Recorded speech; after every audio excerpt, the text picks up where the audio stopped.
with the UTSA Basketball Radio Show, presented by UT Health San Antonio. Thank you for spending your evening with us, wherever it is that you may be. You can come out to Rockville and Martillo and enjoy the festivities. We're an hour earlier tonight, so that on ticket 760 we can get to the Texans and the Steelers. Let's start things off with Austin Claunch this evening. Terry Nasser will join us in just a little bit. In Austin, a tough week. We're starting with Tulane, some pretty good basketball teams we faced. I know that every time you look at the film, you find things that you can work on. What did you find this week that was positive, even with those big difficult losses? Well, I thought the Charlotte game, the Charlotte game offensively, we had some really good ball movement, and it just didn't. Did that just here there? There This you way. go. Yeah. I thought the Charlotte game, we had some really good ball movement early on and just missed good looks. Conversely, the Tulane game, they play a really unique defense like we talked about, and I just didn't do a good job helping these guys get better looks early in the game. And then, quite frankly, Tulane really came out and shot it well. We played a lot of zone, which we've done, here the last couple of weeks. And there were some good things early. It's 13-11, 10 minutes into the game. I think the one thing that we've got to continue to understand and get better at is stopping teams' runs. I think there tends to be a moment in the game where it's 8 to 12 minutes of really competitive back and forth basketball. And when teams go on a 4-0 run, 5-0 run, I got to help our guys get organized and make sure that we get a really good shot.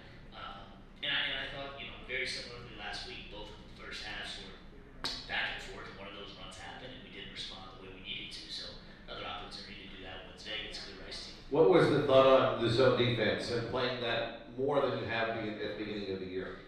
I think it's something we got to continue to look at, not necessarily primarily or exclusively, but certainly it's a style that's going to protect our paint, and we've got to get better at having active hands and forcing turnovers out of it.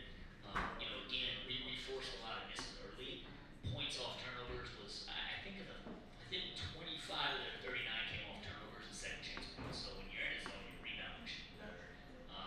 And then again, points off hard turnovers is unacceptable. That's always been a staple of ours, is not turning the ball over. That's been a little bit more of an issue for us this year than it has in the past. In the Tulane game, we talked about Ron Hunter playing 2-3 matchup zone with some variance and kind of tricky the whole game. How did you think you guys handle that defense? Again, last year we had a new team, and quite frankly, the first time we played against them out there in New Orleans, it looked very much like it did the other night. And I think with our team being young and a new group, the first time you play those guys, it's tricky. There's some things that I got to do a better job of to get more movement. But it's hard. A lot of times you're thinking move it, you're thinking passing, but I promise you ask these guys, it's not quite as open and obvious as it looks to get the ball where you need to get it to go. That's obviously my job, and hopefully when we see these guys again down the road, we'll be better prepared. Caden Rayfield and Mateo Kofi, let's talk about those two guys. And I'm starting to see their maturation. They're becoming more aggressive, especially offensively. Is that just they're growing up a little bit and their maturation and confidence? I think it's that. I think it's an understanding of offense and where we want to get the ball. Now I think that final step for both those guys is just when they get in a scoring area, having that confidence in their work and their preparation, and then going and finishing at the rim. We need both those guys to push skill to continue to grow because they're great ball movers, and now we want them to have the confidence to score as well. Dorian Hayes had a season high 15, matched the season high in the game against Charlotte. What do you see from him? Because he's got the ball in his hands a lot. Him and Austin Nunez, we'll talk with here in a little bit, share the basketball a lot at that point spot. What is he doing on? Yeah, he's done a great job. You mentioned, just maturity a few minutes ago with Mateo and Kate, but Dorian is a guy that we've really thrown into the fire, especially with the injuries and stuff that we've had, go on with our point guard play. We've had some unlucky breaks there. And so Dorian has been kind of thrown into the fire to handle the ball more than we ever thought he would as a freshman, to be totally honest. And I think he's done a great job. He's got a good assist to turnover ratio. And I think, this year is really allowing him to grow as a ball handler and decision maker. You've got a lot of high character guys. Most of our pregame shows have commented on the fact that even when things are struggling and the losing streak is what it is, that they're still fighting, they're still working hard, they're still practicing, they want to get better. And that makes your job easier knowing that they're open to learning. Even today, we went 2 hours, we went hard. We actually had basically scrimmage for about 24 live minutes with officials and everything. Because I want our guys to continue, to get live reps with how we want to play. And it was good. I mean, I know I sound like a broken record, but we have great days, we have great practices. These guys come in with great just energy and willingness to find solutions that we're all looking for right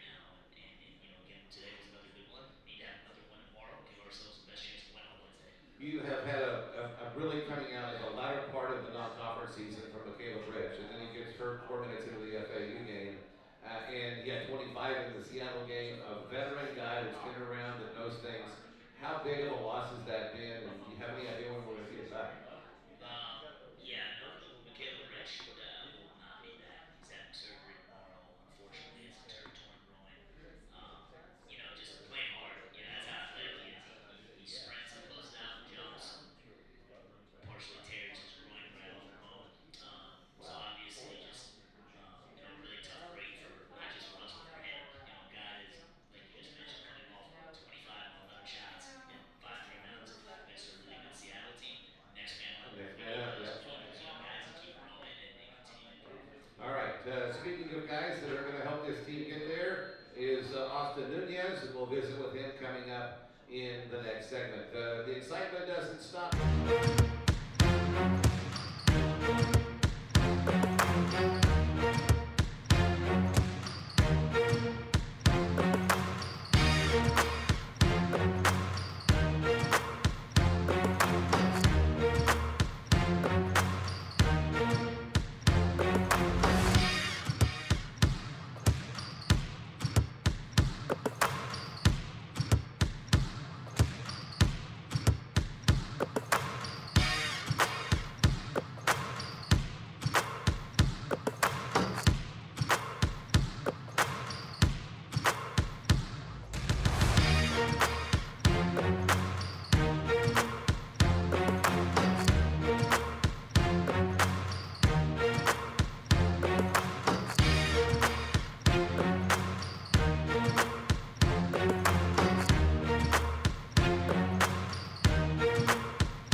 Stars. The Stars, who serve in our military, is the official military appreciation sponsor of UTSA.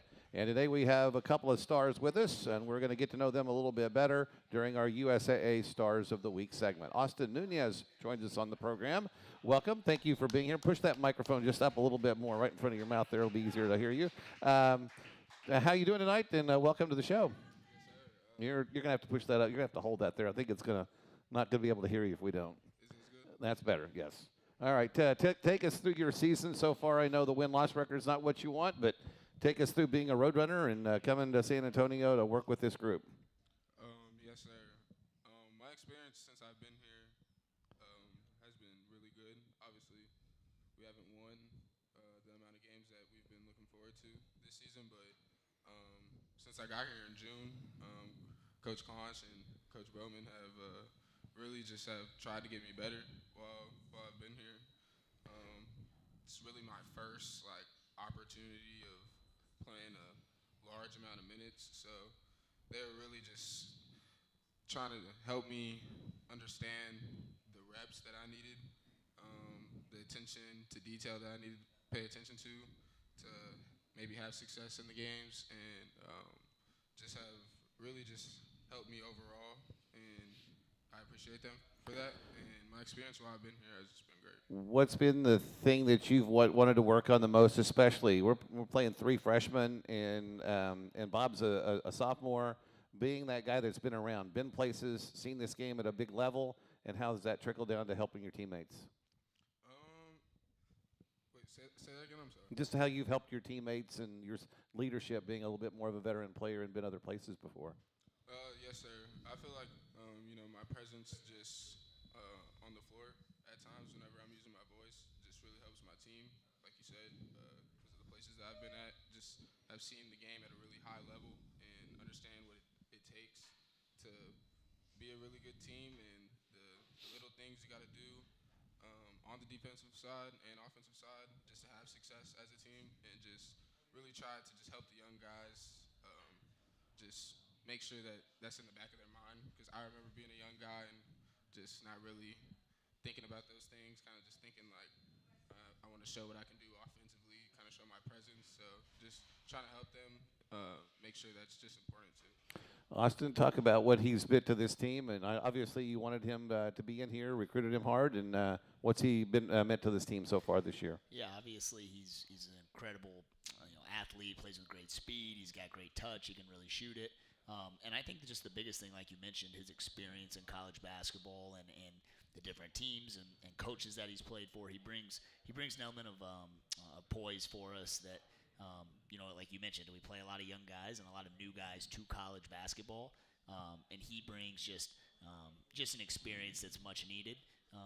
And then, like he kind of just touched on, I mean, he is really starting to flourish at the right time. I don't have the numbers right in front of me, but he's got great numbers. So, in league play, I think he's averaging somewhere around 14 or 15 a game. Percentages can just continue to go up. And again, he is just continuing to grow every single day with the more reps that he gets. And I'm really proud of his progress, and you're just going to only continue to see him get better. You're from San Antonio, and your mom's in the Hall of Fame. So talk about the UTSA lineage that you guys have as a family. Yes, sir. I've been around UTSA since. Push that up again, a little bit higher. There you go. I've been around UTSA since I've been a kid, so seeing my mom have the opportunity to get in the Hall of Fame when I got older was really cool, and seeing the different teams that have been at UTSA, different coaches, it's been cool just seeing the program grow and seeing the program change conferences and have a little bit of success when I forgot his name. Jackson, the guard, was here. Oh, Javon? Yeah. And Keaton Wallace, when they were here, seeing that was pretty cool. That was a fun backcourt to watch. Oh, yeah. And it's been great just seeing the UTSA program, like I said, grow, getting a practice facility now, and just taking steps in the right direction. When I would imagine that you have a competitive family, you guys compete at everything. Is that kind of correct? Would you say that? Yes, sir. Most definitely. We compete on any little thing, daily things. We're life. What have been pickup games? Have you ever played pickup games with your mom, or some other events with her? Would that be like? My parents are getting older now, but when I was You better not tell them that. but when I was younger, those games definitely happened, and they definitely got competitive. What are you doing in the classroom, and what's your career path? My major is interdisciplinary studies, and my career path is sports business, and just trying to dribble this basketball as long as I can. Yeah, you want to play overseas and other leagues if you can professionally at some point too? Yes, sir. It's definitely the goal. All right, Austin, any last thoughts on Austin's future here and how he can help this team? No, I think he's doing it. I think you're seeing him, like I said, get better and better every game. And again, I think this is a guy too that has really stepped into a leadership role, and we, like he mentioned, we haven't won quite as many games to this point, obviously, as we would have wanted to. It's a great opportunity for him to continue to lead these young guys as a program that's coming and on the rise. And I'm just really proud of how he faces that head on every single day. It's not an easy job to do. As a point guard, as an older leader that's playing with a lot of young guys, and I'm really proud of his response to not just tough moments in the games, but taking hard coaching every single day. He relishes that, and that's why you're seeing the progress, and that's why he is going to play this game for a long time. All right, Austin, thank you very much. We'll see you Wednesday night for the Rice game, and continued success throughout the year. All right.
SureMed Emergency Medical Service is proud to serve San Antonio with trusted professional ambulance services 24/7, 365. Emergency calls, hospital transfers, they're there when you need them most. Visit SureMed.com. SureMed EMS, serving with respect and responding with care. And it's time to scout the opponent, which is brought to you by Cowboys Air Conditioning and Heating. And let's talk about the Rice Owls who come to town on Wednesday night. What do they like to do? Well, first and foremost, they play really hard. Coach Lanier has done a good job with that group. It was similar last year, and this year I think they've taken a step. They got a big win on the road at Wichita State. Played really well the other night at home. Competed to the finish. Had a shot to win. So it's going to be a dogfight first and foremost. They're gonna pressure you on the defensive side of the ball, and then offensively they got a veteran guard in Broadnax that's a tough matchup. So. I think on that side, we're going to throw the kitchen sink at them, give them a little bit of everything, and then offensively, be as good as they are defensively, be good to go against a team that's going to play a little bit more man-to-man and allow us to get some of just the offensive preparation that we're a little bit more used to. What do they like to do from pace and with their rugged team? Are they going to slow it down? Do you want to speed up the game? What's the thing there? Well, I wouldn't necessarily say they have a slow or fast pace, but they are physical, and usually, physicality will slow a game down. For us, I think when we get stops, we need to run. We need to use Austin's speed to get the ball down the floor and play with good pace and create an early advantage. And when we get scored on, I think that's more of where we need to have poise to execute and get to what we need to get to in the half court. We've done that at times. But now, at some point now it's got to come together. We got to do it for 40 minutes. Yeah, we talked about that on our pregame show Saturday about early offense and the importance of it, getting into an offensive set in the shot clock. Not only does it put the defense on its heels, but it gives you more options if they do catch up. Yeah, absolutely, especially when you get stops, too. I mean, you've got good momentum, and I think that's something that we've talked about as a staff. We've got to do a better job as a team, coaches, players, at seizing momentum in games. There are opportunities for us to make one more shot and go on a 7-0 run or get that stop that might push us over the top.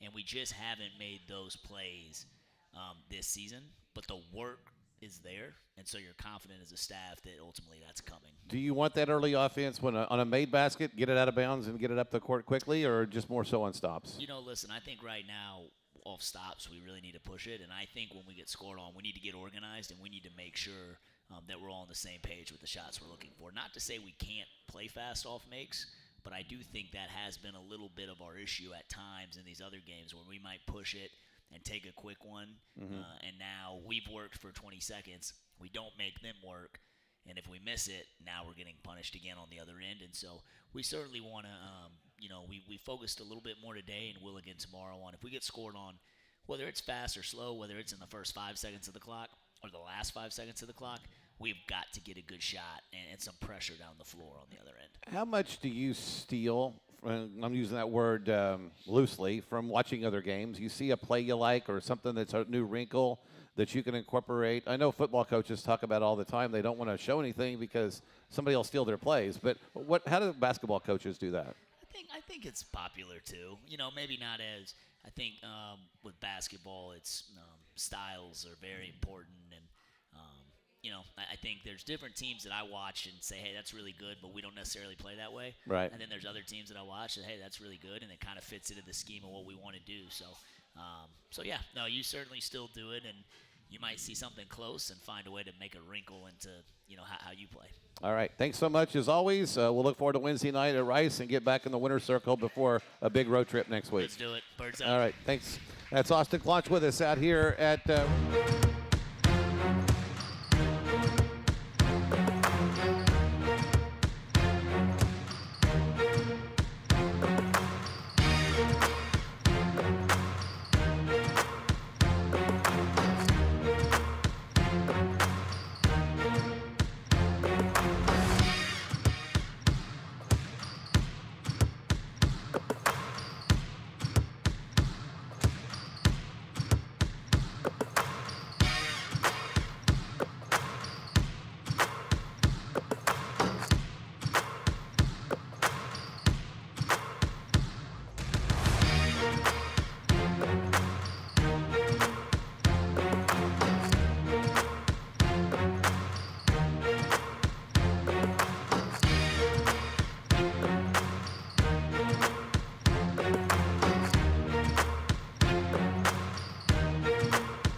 via the phone from Tampa. And Karen, welcome to the show. Thanks for being with us tonight. And a good win to get to 3-0 with your win over Charlotte this weekend.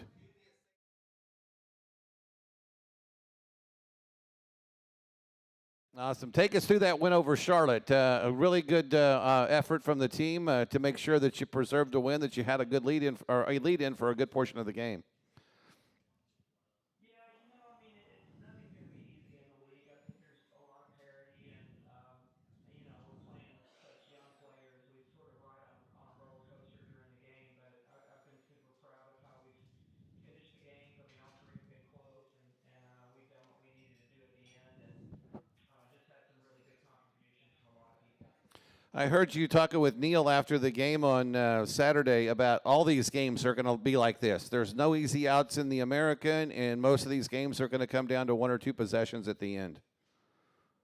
Yeah, you hope so anyway. I mean, I definitely don't think that we're in position to think that we're going to get in a bunch of blowout games with us being on the great end of it. That'd be great, but it's probably not realistic for us. So, we're just having to grind it. You got to grind it out and play possession by possession. And, I think we've done that pretty well. We have some dips in some of the quarters, but we're getting a little bit better at that and kind of playing our way out of some of the dips. And you had the lead in the fourth quarter, lost the lead, and then got it back and ended up winning by 6. So how big is that with the maturation of this team to be at home, have a good crowd in front of you, and then still be able to do that? Yeah, first of all, I just want to say the crowd was great.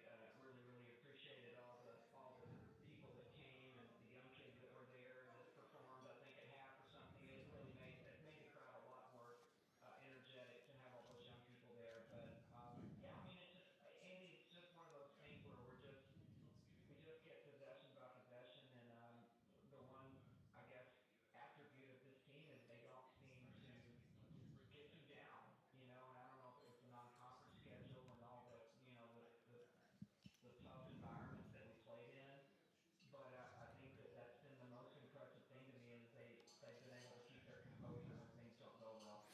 And we visited last week with your Ariana Hardaway, and she's been huge for you. And again on Saturday, she came through with some big plays. Yeah, no question about it. I mean, she's exactly what I thought she would be for our team. It took her a little while to kind of get her feet on the ground and establish herself as the point guard and the leader pretty much of the team. But I definitely think that she's wearing those shoes pretty well right now. And we definitely have leaned on her pretty heavily in conference play. I don't want to give her any jinx here, the announcer's jinx, but this was the first time I got to see you guys play from start to finish this year, and Cheyenne Rowe in her mid-range game was really good. I don't think she even hit the rim on some of them. It was nothing but net from 5, 6, 8, 10 feet. Yeah, she's been terrific. I mean, she's having such a phenomenal senior year, and um, it's just somebody that, and I say this almost every time anybody asks me about her, it's just who she is. Like she shows up every day with the same type of attitude, the same work ethic. It never goes up and down. I mean, she's the same person every single day, and she's just been the rock for this team. I mean, she's just been the person that has been the most consistent and the best role model you could ask a senior to be. And you got to the line 17 times against Charlotte and got to them. They only went to the line 4 times. I know coaches talk about defending without fouling a lot. That was the case, and you got to the line and got, I think, 13 of 17 at the line. So a pretty good day there. Yeah. I mean, I think we were on the positive end of some calls. To be honest with you, we don't see that very often, but we got a few. I thought positive. Some Elika got a critical illegal screen there towards the end of the game. I always nitpick, especially on the defensive end, and I'm not sure we didn't. I don't think we fouled because I'm not sure we got close to him a couple of times, but. We're going to have to be a lot more solid defensively against South Florida as we move forward tomorrow. I didn't think it was one of our better defensive games, but we'll be better tomorrow, I hope. And I think I heard something on the post-game interview, something along the lines, I can't complain about how hard this team is playing right now. When you get that kind of effort, that's pretty big. Yeah, I can. I really can. I mean, I think they're giving the type of effort that is necessary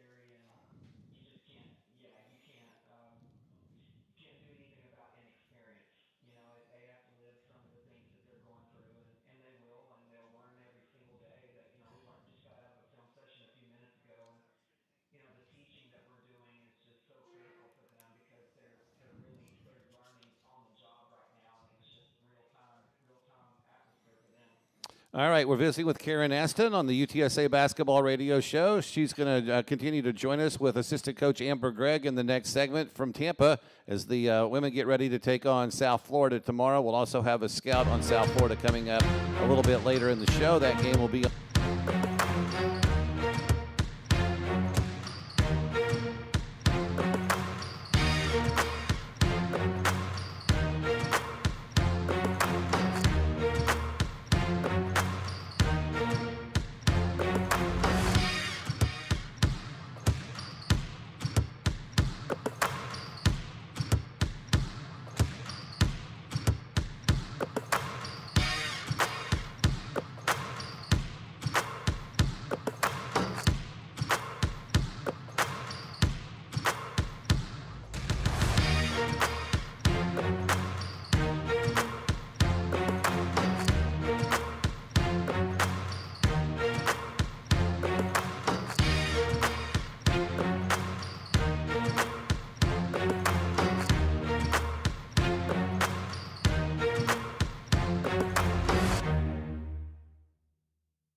Karen Aston from Florida today, along with Amber Gregg, who played for UTSA back about 20 years ago, and now part of Coach Aston's coaching staff here. Amber, thanks for being on with us today. Full circle for you. Tell us about that. I feel like it's been 20 years, too. I feel like it every day. But it's been good, man. You know, anytime you can come back home or to where you play your alma mater, it's always a dream come true, you know. Obviously, I'm from Austin, Texas, so, you know, growing up as a young girl in the basketball world, you know, Karen Aston was a big name in Austin. So it's been a blessing to, you know, be around her, work for her, especially somebody I respected so much, you know, growing up. It's funny because I still have my box of letters from when I was being recruited in high school, and I have one from Karen that I keep in my box. So it's just been a blessing to be back, and I'm grateful. I learn every day as a person and as a coach, you know, and I couldn't be happier to be back. Take us through the journey. You've coached in a lot of different places. You've coached both men and women, or boys and girls. Take us through that journey and what that's been like for you. Well, I got a chance to coach at University of Louisiana, so the Raging Cajuns for 6 years in Louisiana. It was a great experience. You know, I learned a lot. I was young, eager to stay around the coaching business. A lot of people, I don't know if they know this or not, but I'm a grassroots kid. Like, my dad has had an AAU program for almost 30 years now. And I kind of missed that aspect when I was in college. So was able to have the opportunity to open my own training facility and give back and, you know, touch the younger kids and be able to impact those kids in Louisiana. And it was a great experience for me. I learned a lot. And I was able to travel around the country, you know, training some of the best players in the world in the WNBA, in college, and in high school. So it's been a fun ride for me, just being able to diversify and work with different people and, you know, learn different facets of the game. Karen, take us through Amber's contribution, what she's meant to your staff this year, joining your staff. Yeah, I think just it's always just a blessing and an added plus to have an alum on your staff, and one that, you know, holds records and has the pedigree that Amber has. It's been a joy to have her on staff, but I think that the other piece to it is just, you know, she's got an edge about her, and you know, I like guards that have an edge, and so I think that she's really starting to find her niche with our guards, and you know, she works with our defense, so I think she complements what my playing style is. It's been a joy to have her around. And again, I can't say enough about just what kind of pride she has in being a road runner. Amber, 94-foot player development was the organization that you founded. Take us through what that is. I read it's about coaching the mental aspect of the game and teaching players to increase their basketball IQ. Well, yeah, you know, going back to the grassroots era of my life, you know, I've always been around my father, who has constantly been able to pour into other kids outside of his own. Hundreds and hundreds of kids, you know, throughout my life and his, and that's what I wanted to do. You know, for the longest, basketball is so much bigger than the X's and O's and, you know, winning and losing games. It's about life. And my goal ultimately was to be able to teach the game of life through basketball with younger athletes who might not necessarily have the opportunity to play, you know, AAU, but want to still get better, and want to play at their highest potential, you know. So the whole premise of me building that program was to be able to give back to the game everything that it gave back to me, you know, regardless of whatever level the kids were at, whether it was high school, middle school, elementary, college, pro. And I was able to do that. You know, it was a great experience for me. Early 2000s, the WNBA was in San Antonio. I know I miss it, still not being around since it's been gone since 2017. But talk about the growth of that league. And I've always said what role models it creates for young women to aspire to be basketball players or whatever they're going to do in life. You've seen that grow exponentially in the last 20 or so years since you played. Man, it's been fun and it's been a joy. You know, the game has grown so much, you know, not just in size, but in talent, athleticism. I think what we're seeing from the women now, is incredible, from the stars, Asia Wilson, to even the younger kids who look up to those girls and take the game so serious. So it's been fun, watching the game grow and the team expansion and even the unrivaled leagues. The girls' game is where it's at right now. It's really, really competitive. I watch it every night. Literally, I don't watch anything else but basketball. So every day there's a new girls' game or matter of fact, there's some unrivaled games tonight that I'm missing. All right. But it's been a joy. It's been a joy to watch it. Amber, thanks for joining us. Best of luck in your career, and great to have you back in the Roadrunner family. Thank you. It's good to be back. All right, that's Amber Gregg along with Karen Aston. We've got one more segment to go with Karen, and we'll touch on South Florida as they take on the Bulls tomorrow night. SureMed Emergency Medical Service is proud to serve San Antonio with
the opponent for the women as they take on South Florida tomorrow. Before we do that, we need to tell you that UTSA Athletics is sponsored by the Kaylee Gatto Group. It's home to North Park Subaru, Toyota, Chevrolet, and more. Dealerships all across San Antonio. You can find your next vehicle today at KayleeGatto.com. And our Scout on South Florida is brought to you.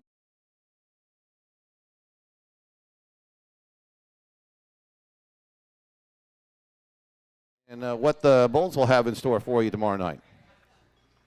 Yeah, they're really good, really good. I mean, obviously picked to win the league, player of the year preseason on the team, and with Carla Brito, and just a well-rounded team.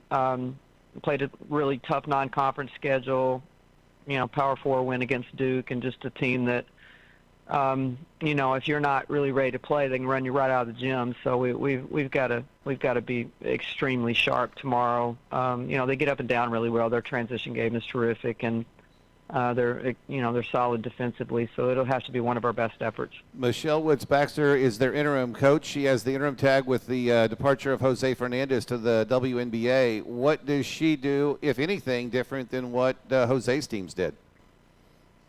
Yeah, honestly, they look the same. They look the same to me. I mean, she's been with Jose so long that, she probably could finish the sentences for him. And, the personnel didn't change as far as who's on the court, and she probably had a big hand in, a lot of the players, either development-wise or coaching, and it doesn't look to me like they've missed a beat.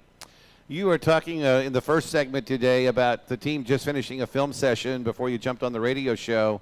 Talk about the importance of film, and especially with young players. They may see some film in high school, but it's never at the level that you guys do it at the college level. Oh, no, not at all. I mean, and probably 75-80% of them have not watched any film to this at all. And then they go from that to, having, 30, 45-minute film sessions, which I try not to do too much, just to attention span. You try to keep it as short and exact, try to get them in and out. But I tell you what I think they do learn from the most is watching their own selves. That scouts are important. Probably more important for the coaches, I think, sometimes, and then maybe the older players. But I do think that they benefit from watching their own selves play and look at their things they do good and then their mistakes. You like it? I'm sure you like it when you show somebody on film and then the light bulb clicks and they correct whatever you've asked them to do, or continue to do the good things that you show them on film. For sure, and we try to do that. I mean, this is definitely one of those teams that we've had to say, look at what you did good, because they are super young, and I think they don't recognize sometimes because, we require a lot of them. I'm not sure that they recognize that they're doing some really good things too. What makes good road teams? What do you have to do that's the intangibles that people don't think about to be able to consistently win on the road? I think leadership always comes into play because, maturity and, just simple things like go to bed and, get in your room and focus on what we're doing. I think, learning how to sit in a hotel room sometimes. Tomorrow's a night game. We don't play a lot of those, so tomorrow will be a different day for them. And then I think just, getting the leadership. You're going through a team that likes to punch you. I mean, everybody wants to win a home game, and so I think just being able to, being mature about your emotional state on the road and not letting crowds bother you, which I do think that this team has benefited from playing so many road games early in the year. Yeah, it's sometimes just as fun to kind of suck the air out of somebody else's gym if you're playing well than it is when you get the crowd behind you at home. Yeah, I don't think this team has really minded it. I thought we handled, for the most part, we've handled most of our road games pretty well, and we've played pretty decent on the road. But there's nothing like playing at home in the Convocation Center for sure. We'll take that any day. Absolutely. You're in the midst of a 5-day trip. This is kind of a weird schedule with a Tuesday, Friday setup. Any changes that you have to make for that, or is just you go play when the schedule says to? Yeah, I mean, you just go play when it says. I mean, honestly, the FAU game was supposed to be Saturday, and we called them and asked them to move it to Friday just so we could stay here and not go back and forth from San Antonio to Florida twice in a row. So, we'll travel to Boca on Wednesday, not the worst thing in the world, and then, practice a couple of days and then get ready to play on Friday and then get home. Some quick keys to the game against South Florida tomorrow night. Yeah, transition defense. If we don't get back and try to get between them and the basket, it's going to be a long night. So I would say that's number one, and then just live ball turnovers. We took care of the ball against Charlotte. I thought that was a little bit of a hidden key as to why we won, and we got to take care of the ball again. All right, Karen. Thanks so much. Best of luck tomorrow night, and we'll see you next week when you're back in town. Thank you all. Birds up. All right, that's Karen Aston, the women's coach at UTSA. The women play tomorrow night, 5:30 on 93.3 The Bull. The men on Wednesday night against Rice at 6:30 on Ticket 760. Our next UTSA basketball radio show is next Thursday night. The men are on the road next week. Everybody back home, so we'll be back out here next Thursday on the 22nd. Thanks to Shane Carter for producing the show. For you all.